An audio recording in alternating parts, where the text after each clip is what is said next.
Olá, sejam todos bem-vindos ao nosso canal. Curtem, comentem, compartilhem, se inscrevam aqueles que ainda não forem inscritos, estejam conosco nas nossas atividades, segunda-feira Evangelho, terça-feira Evangelho presencial e posteriormente Evangelho e radiação e também todos os sábados das 15 às 17 horas a nossa reforma íntima. Segue o nosso endereço, o nosso telefone para contato, o nosso Instagram e o nosso QR Code para aqueles que querem contribuir financeiramente com a nossa casa, com o nosso trabalho.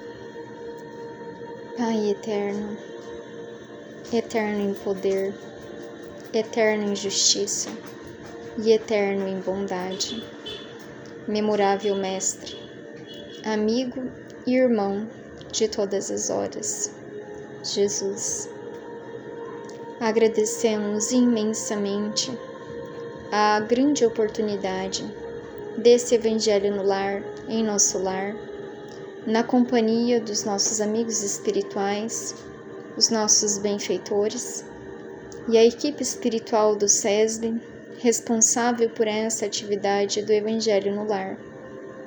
Pedimos humildemente que nos inspirem e nos intuam com a lição para que consigamos interpretá-la devidamente e extrair dela o máximo de conhecimento que formos capazes para a nossa evolução.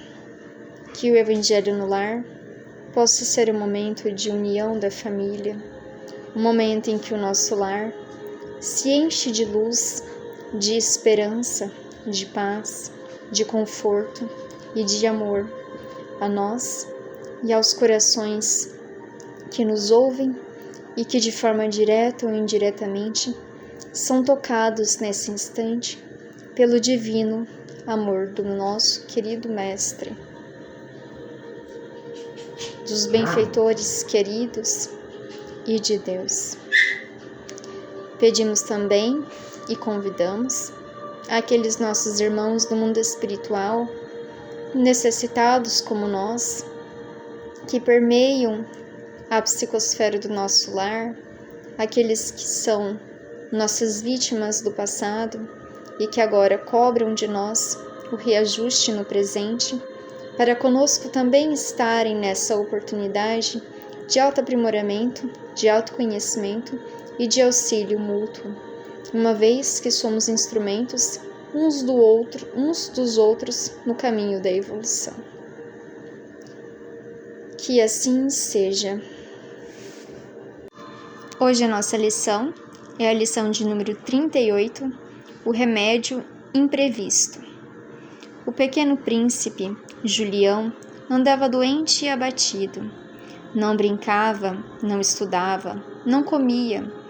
Perdera o gosto de colher os pêssegos saborosos do pomar. Esquecera a peteca e o cavalo. Vivia tristonho e calado no quarto, esparramado numa espreguiçadeira. Enquanto a mãezinha aflita se desvelava junto dele, o rei experimentava muitos médicos. Os facultativos, porém, chegavam e saíam sem resultados satisfatórios. O menino sentia grande mal-estar. Quando se lhe aliviava a dor de cabeça, vinha-lhe a dor nos braços. Quando os braços melhoravam, as pernas se punham a doer. O soberano, preocupado, fez convite público aos cientistas do país. Recompensaria nababescamente a quem lhe curasse o filho.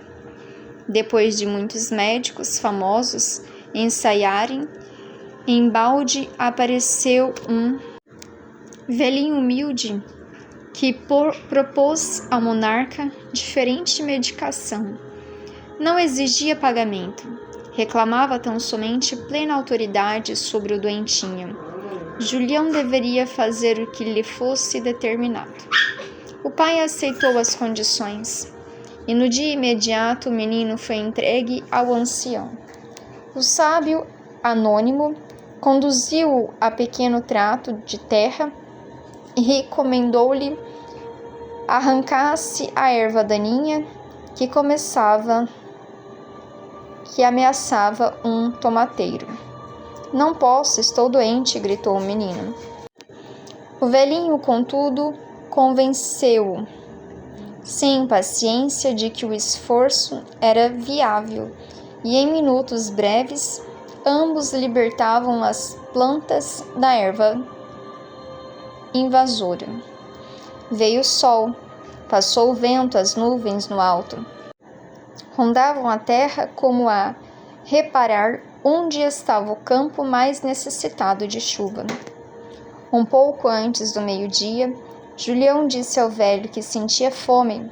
O sábio humilde sorriu, contente, enxugou-lhe o suor copioso e levou-o a almoçar. O jovem devorou a sopa e as frutas gostosamente. Após ligeiro descanso, voltaram a trabalhar. No dia seguinte, o ancião levou o príncipe a servir na construção de pequena parede. Julião aprendeu a manejar os instrumentos menores de um pedreiro e alimentou-se ainda melhor. Fim da primeira semana, o orientador traçou-lhe novo programa. Levantava-se de manhã para o banho frio, obrigava-se a cavar a terra com uma enxada, almoçava e repousava. Logo após, antes do entardecer, tomava livros e caderno para estudar, e à noitinha, terminada a última refeição, brincava e passeava em companhia dos outros jovens da mesma idade. Transcorridos 2 meses, Julião era restituído à autoridade paterna, rosado, robusto e feliz. Ardia agora em desejo de ser útil. Ansioso por trazer algo de bom, descobrira, enfim, que o serviço para o bem é a mais rica fonte de saúde. O rei, muito satisfeito, tentou recompensar o velhinho.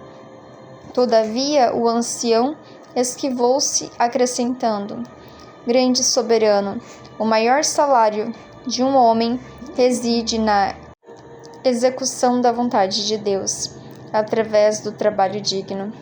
Ensina a glória do serviço aos teus filhos e tutelados, e o teu reino será abençoado, forte e feliz. Dito isso, desapareceu na multidão e ninguém mais o viu. Essa lição me remeteu a um conhecimento que a gente tem de ajuda e o céu te ajudará. É esse ditado. Porque sempre quando nós nos tornamos úteis, quando nós ajudamos alguém, quando nós exercemos isso, nós também somos ajudados, somos auxiliados. A caridade, o auxílio, ele é sempre mútuo. Sempre quando eu faço algo de bom para alguém, automaticamente eu também sou beneficiado por essa bondade. É igual ao amor. Quando eu sinto o amor por alguém, o primeiro a ser beneficiado por esse amor sou eu mesma, porque eu que estou sentindo. Então, esse sentimento em mim, já estou sendo beneficiado, independente se o outro é recíproco esse sentimento ou não. Mas o que importa é eu sentir, e isso está dentro de mim. Já sou beneficiado por esse sentimento. E aqui nessa história, esse príncipe que andava bastante doente e bastante preguiçoso, bastante preocupado em ser atendido, porque era uma criança ainda, um príncipe cercado de privilégios e que tinha uma mãe e um pai bastante preocupados com ele e que foi atrás de verificar quais eram os problemas dele, quem poderia sarar essa criança. Nós temos, muitas vezes, muitos problemas, doenças e problemas físicos que são oriundos dos nossos problemas também emocionais. Esse vazio existencial, essas depressões, esses sentimentos de tristeza, muitas vezes que a gente sente, eles não só são patológicos da nossa mente, no sentido biológico, físico, do nosso corpo físico, mas também emocional e espiritual. Porque sempre quando a gente está fora do nosso caminho, sempre quando a gente não está realizando todo o nosso potencial de bondade, sempre quando nós não estamos sendo úteis, nos sentimos então esse sentimento de inutilidade, de tristeza, e isso invade o nosso ser, e às vezes a gente até para pensar que é um problema só físico, mas grande parte desse problema se resolveria se nós nos tornássemos úteis. E para nós sermos úteis e auxiliar a nós mesmos, a todos os reinos, quando eu me torno útil? Quando eu auxilio aqui uma planta que ele colocou, eu estou sendo útil não só a mim, mas também a alguém ou algo que necessita de cuidado. Quando eu sou útil a um animal, quando eu sou útil a um ser humano, isso faz com que eu seja beneficiado. Porque toda vez que eu ajudo alguém, eu me desenvolvo, eu aprendo, eu evoluo, e eu já estou sendo auxiliado por auxiliar.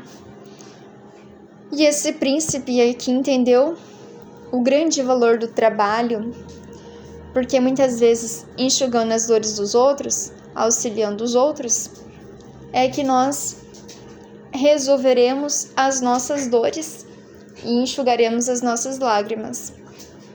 Muitas vezes a gente tem exemplo de grandes homens que tinham dores e problemas físicos e que mesmo assim auxiliavam, e que durante o período em que estavam sendo auxiliados, eles tinham momentâneo alívio dos seus problemas físicos, porque envolvidos por aquele sentimento de auxílio, de utilidade, também beneficiados pelos benfeitores que ali estão auxiliando também, durante aquele período melhoravam.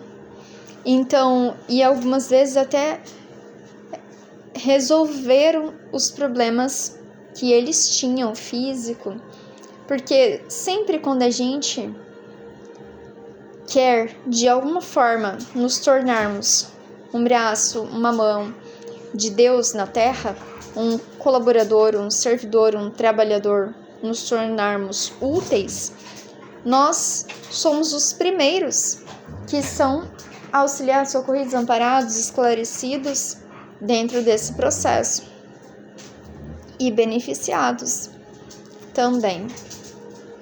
Então, que fique para nós esse convite de que o nosso grande remédio, e esse remédio imprevisto, porque não era um remédio previsto, não foi um remédio de farmácia que resolveu o problema desse príncipe que vivia cheio de dores, mas sim o sentimento de ser útil.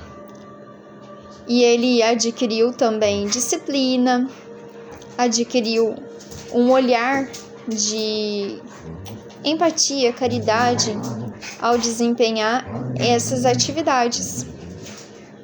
Tinha ali o convívio com outras crianças da sua mesma idade. Tudo que a gente faz de bom, de bem, nós somos auxiliados também. Ser útil faz bem muito mais a quem se torna útil do que quem recebe, em contrapartida, esses trabalhos de utilidade. Um convite para nós, mais uma vez, a caridade e a utilidade. Vamos então fechar os nossos olhos para a nossa oração.